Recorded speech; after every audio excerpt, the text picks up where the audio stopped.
This is the story of how Andrew Tate almost lost everything on his soft drink business. Find out what his plan of revenge is going to be. Whenever I'm in Slovakia or Hungary, I drink these. Because first time I came to Slovakia, I had one at a petrol station. And they're like a drink with chunks of aloe vera in it. This must have been about 9-10 years ago. And now I've seen these a few times in corner shops and stuff. But back then, nowhere in England had drinks with aloe vera in it. So I was only like 21, 22, and obviously I was broke as a joke and I wanted to get rich. So I thought, fuck it, I'm going to import these drinks. And I'm going to sell them in England, and I'm going to be a sole supplier, and I'm going to get rich. So I found a contact in Hungary who could provide them to me for like, I don't know how much they were, 38p or something. I wanted to sell them for about £1.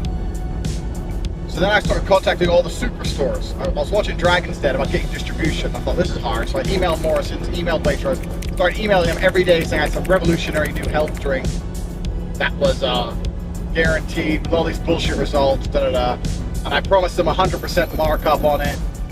So I told them they'd buy it for 50p, so I'd make 12p per bottle, and they'd sell it for £1, 100% markup. Made out like I was a real company. I'm 22. Right away, all these people. Eventually I get an email back from Tesco saying, everyone ignores you. Everyone's trying to get their stuff into superstores, so they completely ignore you. Got an email back from Tesco saying, I'm away from my, as you know, I've now left the business and my replacement is Mr. Chris something. He's coming in to replace me. So I waited a couple days and I emailed Chris and said, hi Chris, we need to speak urgently. Your predecessor and I were one step away from achieving distribution. Pretending I spoke to the previous guy who left, who never responded to me ever. So then Chris emails me like, oh, okay, you better come down there. So it was in Cheshunt, Hertfordshire, the Tesco head office. And I thought a normal job back then. So I arranged a meeting at like 5:30, finished work an hour early, walk into Tesco fucking head office in my Matalan suit with 4 or 5 bottles of this shit, which I brought in a backpack. Sat down there, let him test it all, gave him my pitch about health benefits, 100% bonus, and all those bollocks. He gave me a piece of paper saying how Tesco accept distribution, saying like, it needs to come X amount of bottles per crate, X amount of crates per container, like just all this expensive distribution shit. So anyway, he said he'd get back to me. So I fucking leave there excited as fuck, call up my guy in Hungary, so I need it in this many bottles per crate, this many crates per container. I need to be able to deliver this many containers per fucking week to Tesco stores, London, all this bollocks, da da da da da da. My man in Hungary goes, okay, I can make this happen, da da da, it's gonna cost this much, blah, blah. So I'm waiting, and Chris emails me and says, we need to talk about your drink, are you free to come in again? I was like, yeah, of course. Anyway, in the meantime, the guy from Hungary says, it's gonna take me 6 months to turn around preparing your distribution.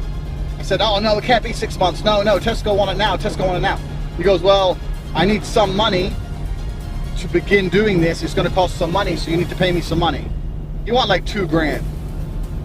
I had no money. I had my month's wages, about 1,600 quid, came the next day.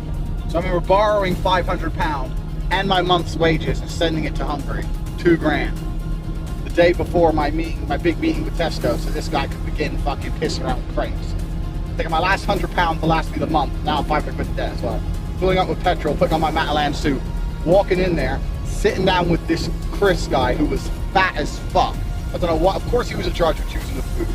Fat cunt. And he's literally, the meeting lasted 30 seconds. He said, I'm sorry that my predecessor gave you the impression we were going to stock your product. Personally, I find it repulsive. And that was it.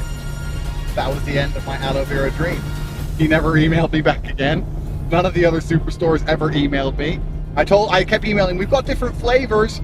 Wasn't interested.